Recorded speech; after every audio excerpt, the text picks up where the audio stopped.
Welcome to worship this morning at Journey United Methodist Church. I'm Reverend Susan Holden, pastor of Journey. Although we are unable to gather in person this morning, we welcome you and we're glad that you have been able to connect with us through our online worship service today. As a people of faith, we are a Christian community sharing love and service with all people as we grow in God's Word. And our worship team and members of our congregation are gathering from places all around the city. We hope that this helps you to know that you are not alone. You are with us, and we are with you as we worship this morning.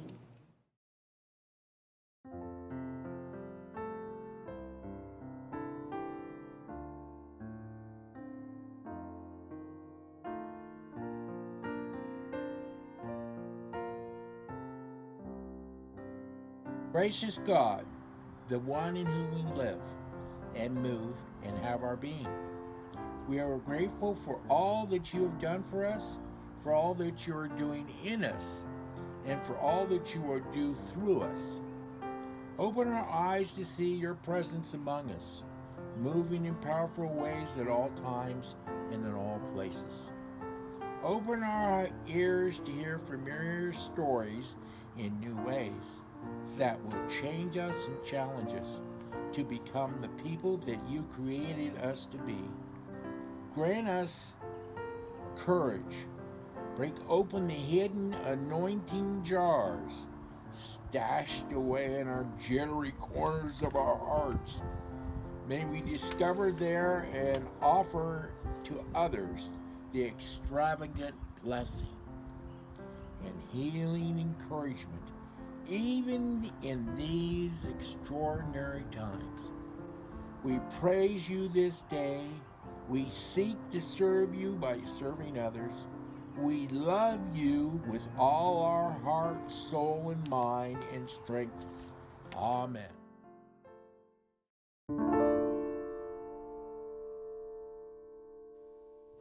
We continue on our journey through Lent this morning as we step inside the story of the woman who anoints Jesus. This is a story unlike the others that we have visited during Holy Week, during Lent, that is full of very intimate, difficult moments. We put ourselves into this story so that we might take a closer look to see how it might open us to a deeper love for Jesus.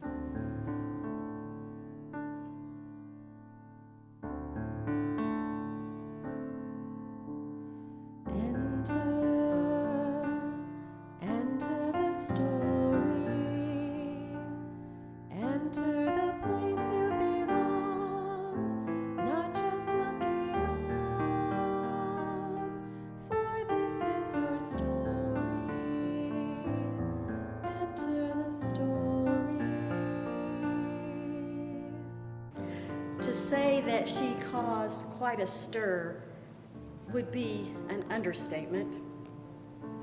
We imagine ourselves perhaps uncomfortable in that room as we see the looks of judgment, even outrage on the faces of those around us. Are we ourselves moved by her generosity? Do we understand that outpouring of emotion? Are we uncomfortable as Jesus refers to his own death? Does our complaining, our anger really serve to hide our fear? Jesus invites us to tell this story in remembrance of her. He must have known its significance. What uncomfortable stories are we called to tell in our lifetime?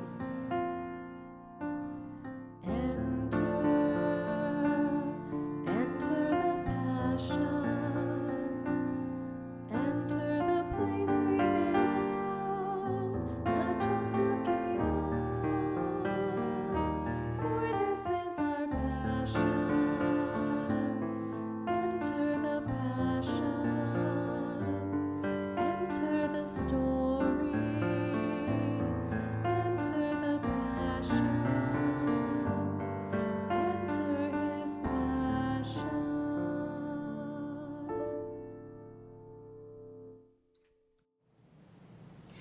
this: there's no limit on love, even in times when we feel isolated or alone. Love doesn't run out, and you can start giving more of it anytime. You're forgiven and you're freed, encouraged and loved. Reach out, give someone a phone call, message them, or simply send a card. Let someone know that they too are loved by a God who wants us all to live fully as we enter the passion of Christ.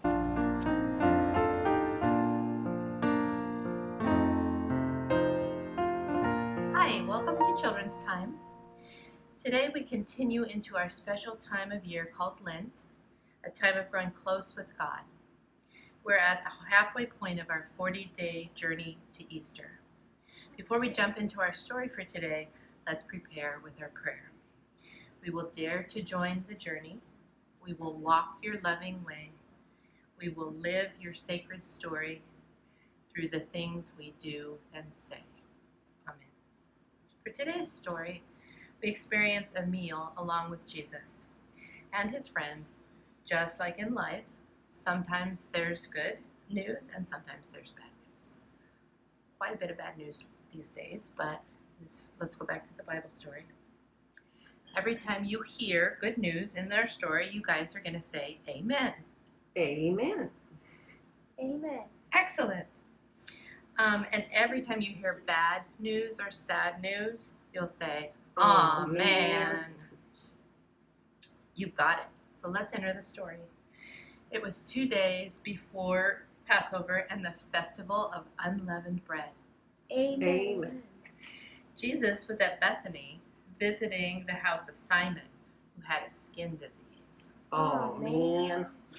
During dinner, a woman came in with a vase containing a very expensive perfume called nard. She broke the vase and poured the perfume on Jesus' head as a way to honor him. Amen. Good. Some grew angry. Oh, man. They said to each other, "Why waste the perfume? This could have been sold for almost a year's pay and the money given to the poor." They scolded the woman. Oh, man. Jesus defended her, saying, "Leave her alone. Amen. Why do you make trouble for her? She has done a good thing for me." Amen. You will always have the poor with you, and whenever you want, you can do good things for them, but you won't always have me here. Oh, man. She has done what she could. She has anointed my body ahead of my time for burial. I tell you the truth, that anywhere in the world, the good news is announced. What she has done will be told in the memory of her. Amen. Great job. Thank you, guys. We celebrate this woman today because she took a chance in showing her love for Jesus. That vase of perfume was worth a lot of money, but the woman knew that Jesus was very special and worthy of the expense, even when the others thought it was foolish. I would like each of you to think silently about this for a moment. What is the most amazing gift you would give Jesus if you could? What is a precious gift you could give someone you know? Something to think about. Now let's all take in a deep cleansing breath through our nose and out through our mouth. And close in prayer. Loving God, help us to live your story as we learn it is not foolish to give out of love. Amen. Thank you. The story of the woman with the alabaster jar appears in all 4 Gospels. Usually that means that it is such an extraordinary moment that no one would forget. Not only that, Jesus makes it a point to instruct those present to remember the woman. Alongside this story today, let us hear the psalmist, who also speaks of extravagant love and presence in the midst of the valley of the shadows of death. The tradition of anointing with oil goes back a long way, and in Psalm 23, the image of being bathed in oil is set at a table on which an overflowing cup symbolizes the kind of love we are to emulate as children of God and disciples of Christ. If you know these words and want to say or read them along with me, I welcome you to do so. We are going to read, "The Lord is my shepherd. I shall not want. He makes me to lie down in green pastures. He leads me beside the still waters. He restores my soul. He leads me in the path of righteousness for his name's sake. Yea, though I walk through the valley of the shadow of death, I fear no evil. You are with me. Your rod and your staff, they comfort me. You prepare a table before me in the presence of my enemies. You anoint my head with oil. My cup runs over. Surely goodness and mercy shall follow me all the days of my life, and I will dwell in the house of the Lord forever."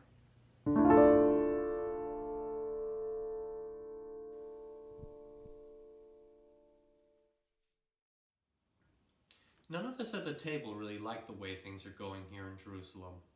The conversation shifted as it normally does to the poor, the sick, the hungry. Every penny we collect goes to those people in need.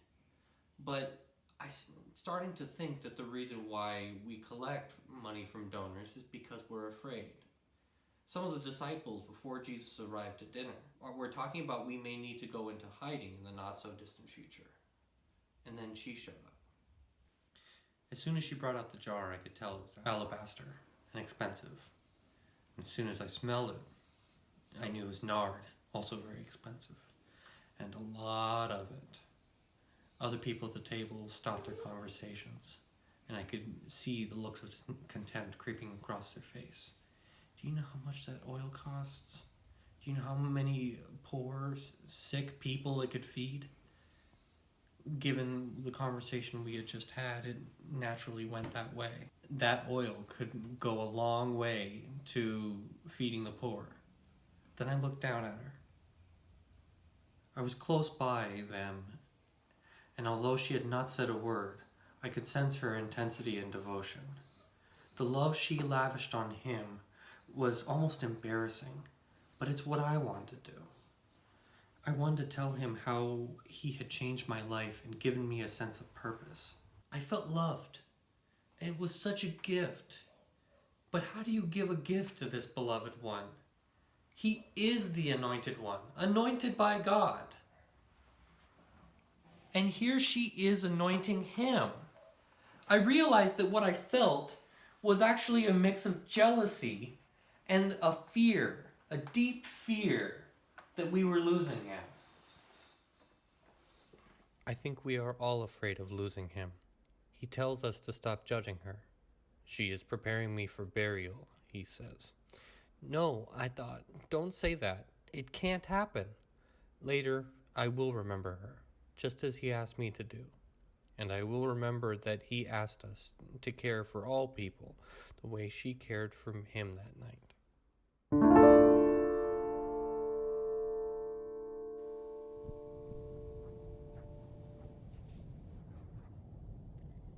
Don't you know she was the talk of the town after that night? I can see the headlines on the news feed. Mysterious woman crashes party, dares to anoint prestigious guest. Byline, shameful and foolish waste of money.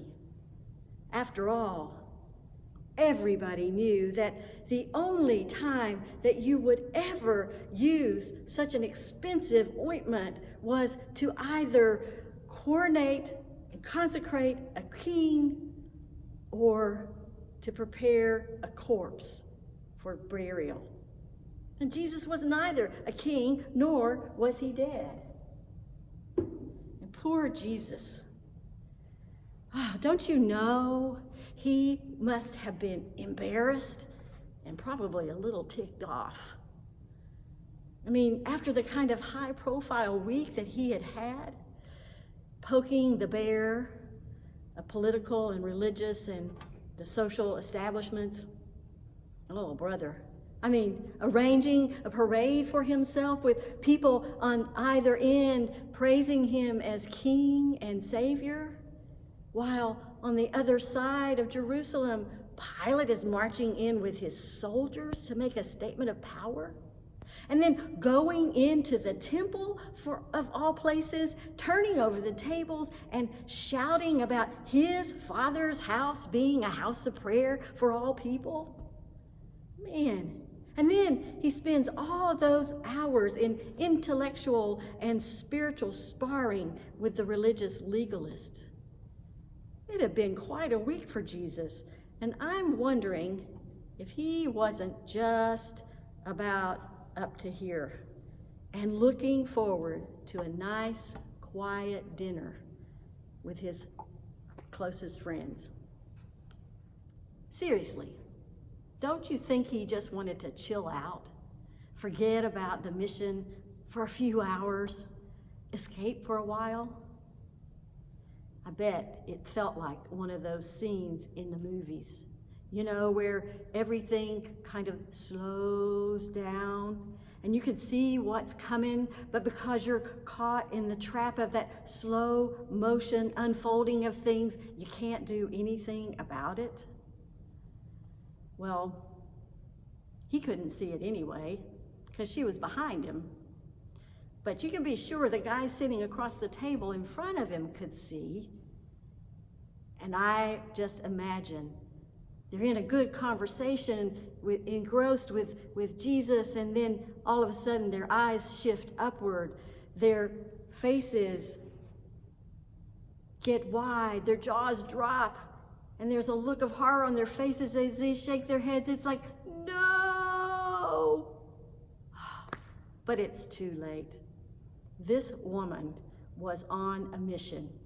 Everybody else there thought that she was one of the servers, but not her. She had one thing on her mind, and that was to get to Jesus, and there was nothing stopping her. So there it is, the sound of the crack of the jar, the fragrant blast, and then for Jesus, that feeling of the cool, wet oil on top of his head, dripping down then over his ears, over his eyebrows, into his eyes, down his neck. Ugh. Imagine Jesus casually reclining, about to take a bite of bread, and then sitting upright, turning with a look of surprise. And then eyes locking just for a moment of deep knowing, a softening response. I heard it was so still at that moment, you could hear a pin drop. Jesus relaxes and accepts the gesture she has offered, taking in the scent with a deep breath, and then another as he becomes aware of just how tense he's been. That tightness in his muscles starting to release downward and out, matching the flow of the oil. And as the murmuring around them begins to intensify, she kneels closer, her hands caressing his head, smoothing the oil over his hair and beard, nimble fingers working the ointment in deeper. No, she would not be distracted from her mission, and she sensed that he needed relief from his. How she knew what he needed, no one knows. We aren't told. Nobody knows even who this woman is. We don't know how she knew Jesus or what previous encounter with him compelled her to take such a risky and extravagant action. Maybe she was one of the many who Jesus had restored, freeing her from her prison of shame and guilt. Maybe he had healed her or another of her loved ones, bringing them back to life. Maybe he had patiently answered her burning questions through the middle of the night or at a deserted well at midday. Maybe she'd been following Jesus for a while, And maybe she was really the one who understood what he was saying, when all the others were refusing to accept. That Jesus, as he was going around challenging all of the norms of society, redeeming every broken relationship, restoring every messed up rule, confronting every stroke of misplaced power, this wise and compassionate Jesus was deliberately walking closer and closer toward the precipice of execution. He knew it, and maybe he needed someone else to understand. She figured his destiny, and she figured it was out of her control, as much as she adored him. And who was she to question his sense of purpose? And Jesus, the great Redeemer of all things, stands up, calmly halts their complaining, and describes something she herself hadn't even understood. "Leave her alone," he says. "She's done a great service for me by anointing my body before my death. And I think I can go on now because of what she's done. This is how she will be remembered." Do we truly grasp the significance of this story for us as those who know the Spirit of Christ working in us? Several years ago, my mother-in-law, Mary Ann, was struggling with dementia. Joe and the kids and I had been transferred out here to Las Vegas for his work, and we were very concerned about Mary Ann, who had chosen to stay in Knoxville and live alone. So no wonder we were eager to take his boss up on an opportunity for Joe to go back to Knoxville and work for a few weeks so that we could check up on Mary Ann. Joe would be accompanied by one of the higher executives in his company, someone whom he highly respected and, of course, wanted to impress. And as was customary, Mary Ann, who was known for her hospitality and her ability to throw a wonderful party and make her guests feel truly special, invited us to bring this gentleman to her home for dinner. Mary Ann greeted us at the door, happy and excited, but also obviously frazzled and confused. As she took us into the kitchen and proudly showed us the table all set before us, it was all that we could do to not gasp. You see, the dinner looked nothing like what we were accustomed to. There on the table, what would have been a nice roast before was now a small, shriveled up ball that looked like leather. Obviously, it had been roasted several hours too long. The mashed potatoes were runny and lumpy, and the vegetables were terribly scorched. But in her welcoming manner, Mary Ann seats us each at the table in our places, and we begin to pick at our food. It was hard to find genuine enthusiasm, and the conversation got awkward and short. But there were the biscuits that were still in the oven, and they were starting to smell delicious. And boy, was Mary Ann famous also for those light, flaky buttermilk biscuits. Surely these would turn out okay and our meal would be saved.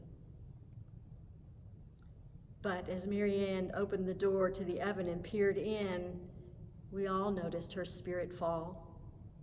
No one said a word as she scooped the rock-hard, thin biscuits off of the cookie sheet, dumped them into a basket lined with a beautiful cloth, covered them over with the cloth, shuffled over to the table with shoulders drooping, quietly reaching out the basket to our honored guest. Would you like a biscuit?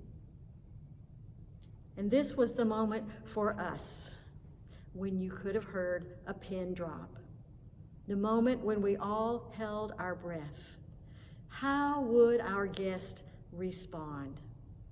He had the power in this moment to either crush or redeem this gathering. What would he choose?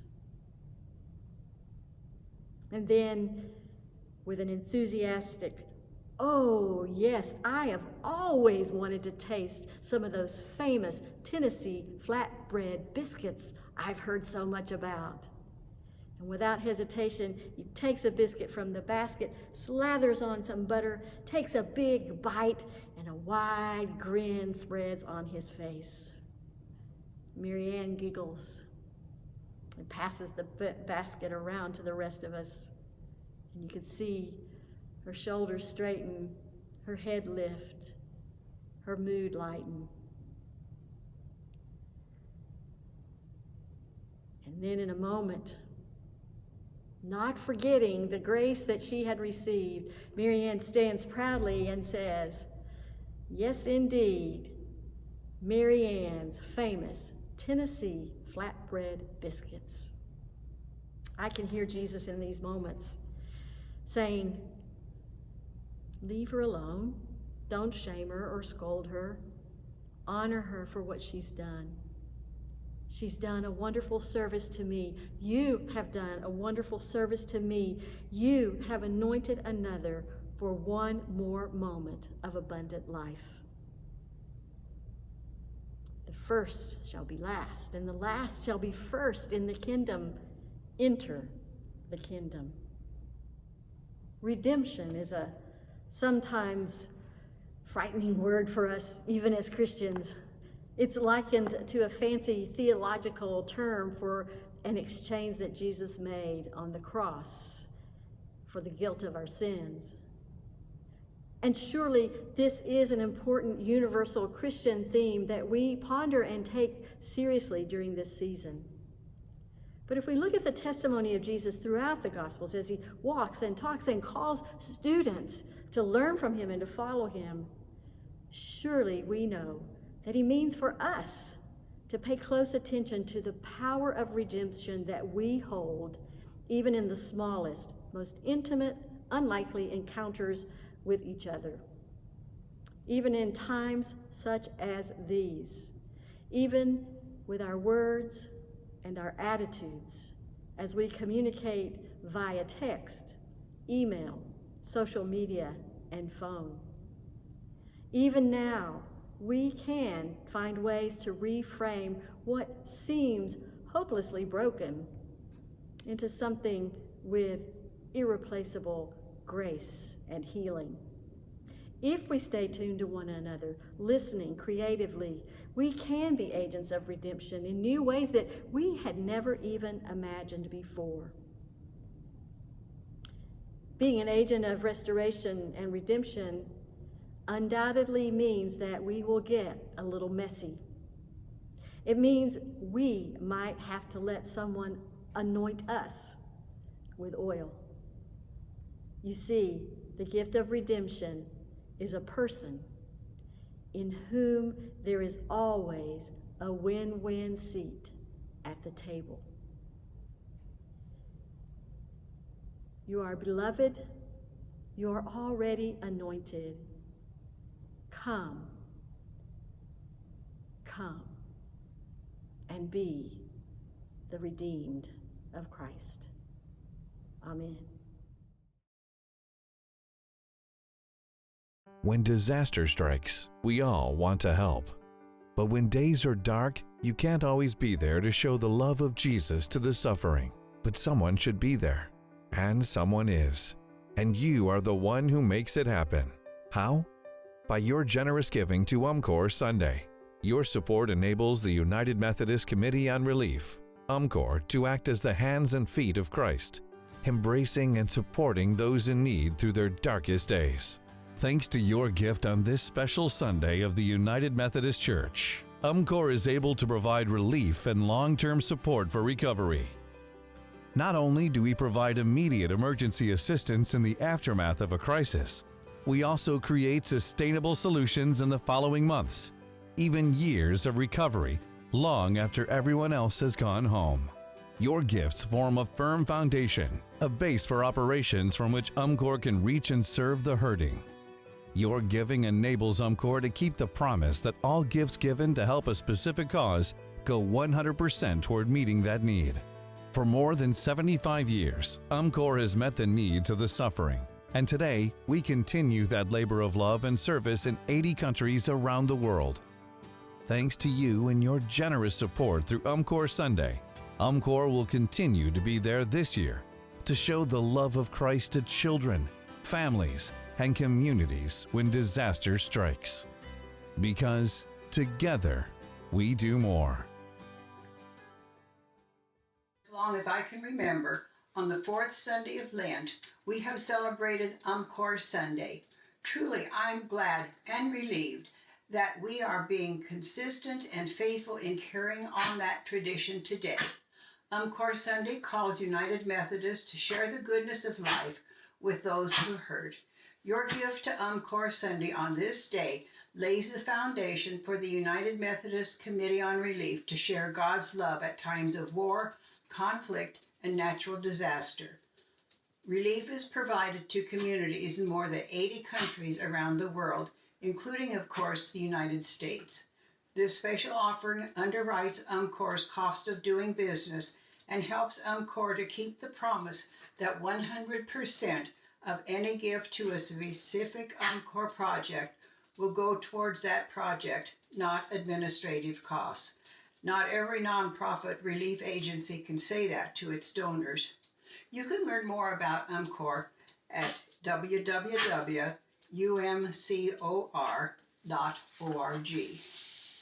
Even as we maintain this tradition of extra mile giving during these trying times, we also ask that you continue to send in your regular tithes and offerings, which go toward the ministries of our local church. Even though we are not meeting at the church right now, our administrative assistant is still at work. Our music minister and pastors are still at work to guide us and to help us reach out and to fulfill our purpose in the community. Our facilities still have to be maintained, and our ongoing bills have to be paid. Please take time to do what you would normally do on a Sunday morning. Prayerfully place your offerings in an envelope. Then address the envelope, and as soon as the service is over, head towards your local mailbox and drop it in. Please indicate the portion that is to go to UMCOR and that which is to go to the general fund or other designated funds. You may also send your tithe through online giving or through your bank's electronic bill pay feature. If you need help with this, please contact the church office and we'll connect you with someone who can help. We know that some of you may be experiencing layoffs and loss of income that may prevent you from giving right now. But for those of us who can, it is vital that we continue to give so that we are able to be responsible to the needs around us as a community right now, and to be in a good position to relaunch and even grow new ministries that will emerge from this stormy experience when we're on the other side of it. Let us pray. Giver of all grace, provider of all bounty, bless these gifts of mercy. Bless the givers who offer them. Give us wisdom as a community to apply them with compassion and faith. Multiply the fruit from our labors. You are our shepherd. We trust you to lead us in the valleys of darkness and to provide all that we need as we seek to be your church. Amen.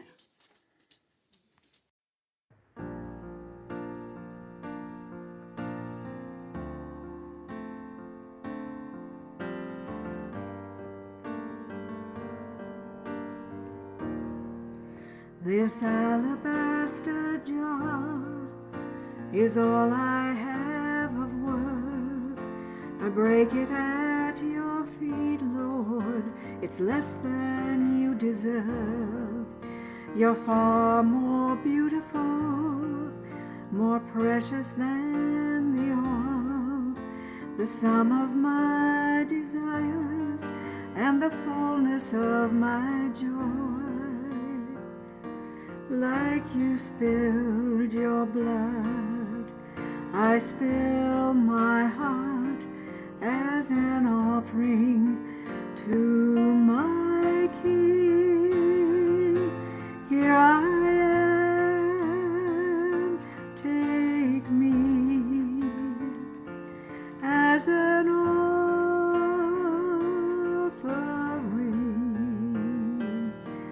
Here I am, giving every heartbeat for your glory.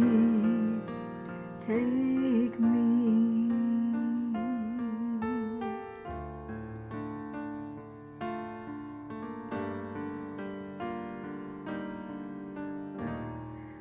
This time that I have left is all I have of worth. I lay it at your feet, Lord. It's less than you deserve. And though I've little strength, and though my days are few, you gave your life for me, so I will live my life for you. Like you spilled your blood, I spill my heart as an offering to my King.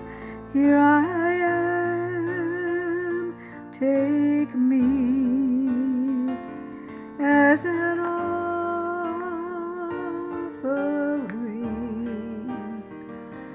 Here I am, giving every heartbeat for your glory. Take me.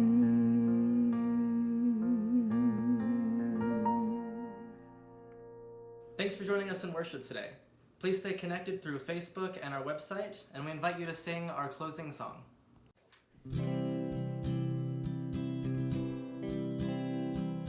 Brother, let me be your servant. Let me be as Christ to you. Pray that I might have the grace to let you be my servant too. We are pilgrims on a journey. We are brothers on the road. We are here to help each other walk the mile and bear the load. I will hold the Christ light for you in the night time of your fear.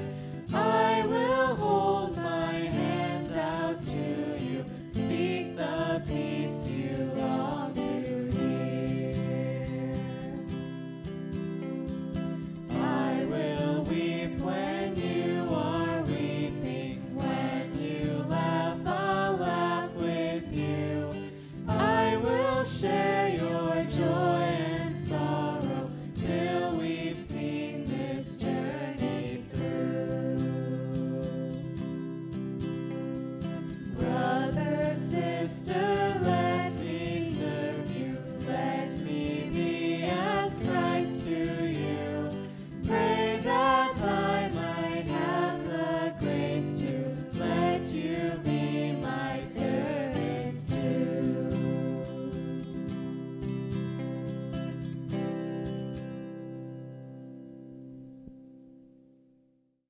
Thank you for coming, stopping by to enjoy this worship experience with us today. I hope that wherever you are in your homes and whoever you're with, that you find the grace and the peace of Christ there with you. We hope that you will continue to check us out on Facebook and to check in with your e-news as it goes out each week to discover what new ways we are finding to be church here in Sunrise Mountain in Las Vegas, Nevada. And now receive this blessing. May the grace of our Lord and Savior Jesus Christ, the love of God, and the fellowship of the Holy Spirit be with you now and always. Amen.